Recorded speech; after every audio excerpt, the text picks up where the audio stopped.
그들은 바벨론의 포로로 끌려갔습니다. 그리고 그들은 수십 년 동안 나라 잃은 백성, 그리고 나라 없는 백성으로 살아가게 됩니다. 이런 상태에서 자연스럽게 그들은 하나님께서 자신들을 버리시고 잊어버리셨다라고 그렇게 생각하기에 이른 것이죠. 마음에 이 낙심이 찾아왔습니다. 버림받고 잊혀졌다는 생각을 하게 됩니다. 특별히 사람에게 버림받은 것이 아니라 그들의 신, 그들의 근원, 그들의 삶의 이유, 그들의 하나님에게 버림받은 것이고 잊혀진 것입니다. 머나먼 타국에서 의지할 것 없는 그들에게 여호와마저 자신들을 버렸다는 이러한 인식은 그들의 이 마음을 완전히 무너뜨리는 일이었을 것입니다. 그런데 하나님께서는 그게 아니라고 말씀하시죠. 그 말이 그들의 생각이 틀렸다고 말씀합니다. 바로 15절 말씀에 이렇게 말씀하시죠. 15절입니다.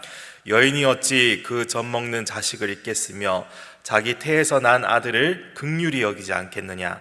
그들은 혹시 잊을지라도 나는 너를 잊지 아니할 것이라. 아멘. 하나님은 이스라엘을 향한 당신의 마음을 자식에 대한 모정과 같다라고 표현하십니다. 어떻게 어미가 젖 먹는 자식을 잊겠느냐? 어떻게 자기가 낳은 아들을 긍휼히 여기지 않을 수 있느냐?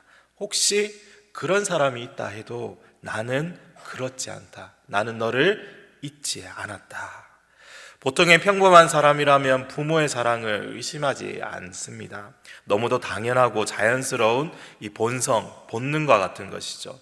일반적으로 아이들은 자라면서 이 부모의 사랑을 먹고 자라고 특히 어머니의 사랑을 먹고 자라게 됩니다. 이렇게 자라는 아이들은 당연히 어머니의 사랑을 의심하지 않죠. 그런데 하나님의 사랑은 이런 어머니의 사랑보다 더 강렬하고 더 큰 사랑인 줄 믿습니다. 사랑의 하나님은 그 이스라엘을 한순간도 잊지 않으시는 하나님이십니다. 그러면서 주님은 다시 한번 놀라운 은혜의 말씀을 들려주시죠. 16절 말씀입니다. 우리 함께 읽습니다. 내가 너를 내 손바닥에 새겼고 너의 성벽이 항상 내 앞에 있나니. 아멘.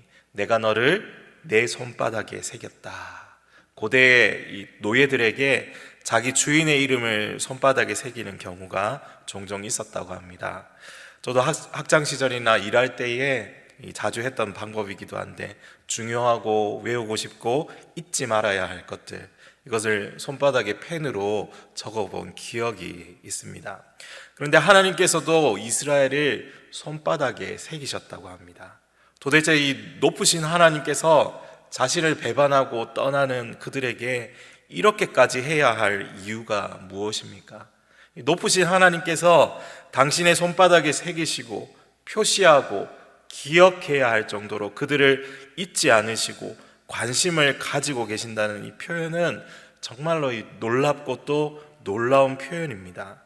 16절 후반부에 우리 연속해서 이렇게 또 말씀하시죠. 너의 성벽이 항상 내 앞에 있다. 너의 성벽이 항상 내 앞에 있다. 바벨론 포로기 동안에 예루살렘 성벽은 이미 완전히 파괴되어서 허물어져 있습니다. 황폐한 채 내버려져 있습니다. 그러나 하나님께서는 예루살렘 성을 언제나 기억하고 계시는 것입니다.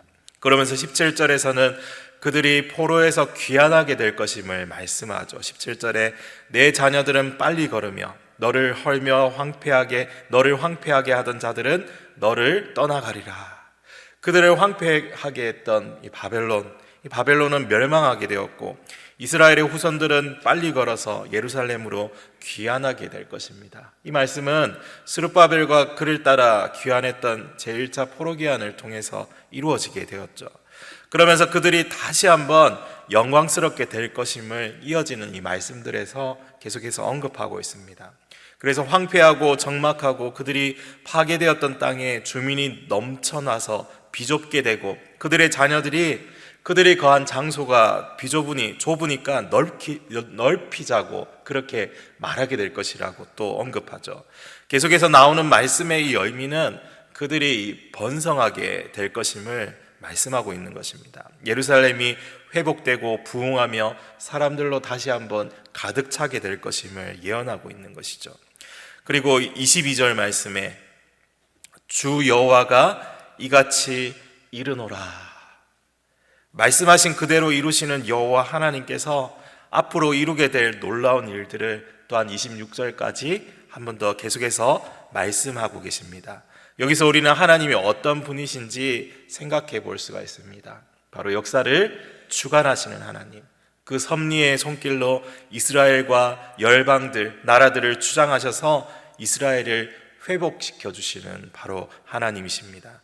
그러므로 이 모든 일들을 통하여 하나님께서는 영광을 받으실 것입니다. 이 모든 일을 겪고 경험하고 나타낼 자들을 통해서 하나님은 역사의 주인으로 세상을 다스리심을 열방 중에 또한 이스라엘 중에 나타내셔서 그들로부터 또한 영광을 받으실 것입니다. 이렇게 놀라운 일을 행하시는 주님은 마지막 26절 이 말미에 자신을 이렇게 말씀하시죠. 모든 육체가 나 여호와는 내 구원자요 내 구속자요 야곱의 전능자인 줄 알리라. 구원자, 구속자, 야곱의 전능자이심을 알게 될 것이라고 말씀하십니다.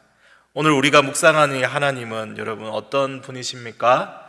죄로 범죄하여 멸망한 이스라엘일지라도 그들을 잊지 않으시고 버리지 않으시는 사랑과 자비와 인자의 하나님이십니다.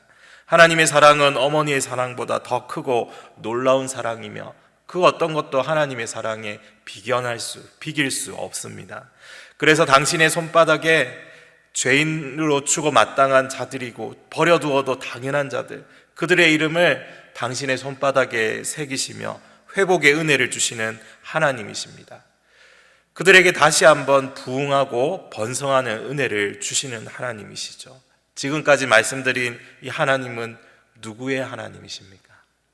오늘날 이 시대를 이 땅을 살아가는 저와 여러분의 하나님이 아닙니까?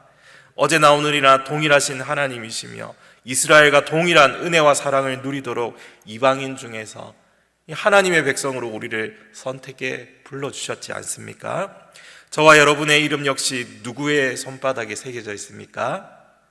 하나님 아버지의 손에 새겨져 있습니다. 앞으로 장차 회복될 예루살렘 성처럼 우리의 미래 역시 항상 하나님 앞에 있습니다. 주님께서 당신의 자녀인 저와 여러분을 주목해 보고 계시며 우리를 통해 하나님은 영광 받으시기를 원하십니다. 사랑하는 영가족 여러분, 혹시 너무도 힘든 일들로 인해서 지치고 마음이 무너져 있는 분이 계십니까? 내가 해결하지 못할 문제로 인해서 어떻게 해야 할지 몰라 방황하고 있지는 않습니까? 오늘 말씀을 통해 자신을 나타내 보여주신 그 하나님을 바라봅시다. 살아 역사하시며 세상을 주관하시고 역사를 섭리로 붙들어 인도하시는 그 하나님, 우리를 너무도 사랑해 주시고 은혜와 인자를 베풀어 주시는 그 하나님께서 함께 하십니다. 주님께서 붙들어 주십니다. 오늘도 우리의 간구와 또 부르짖는 자의 목소리를 들어주십니다. 이렇게 놀라운 은혜와 사랑의 하나님을 모시고 살아간다는 이 사실을 잊지 마시고 어떤 일, 어떤 상황, 어떤 문제가 다가와도 그 주님만 의지하며 오늘 하루도 살아가시기를 간절히 소망합니다. 기도하겠습니다.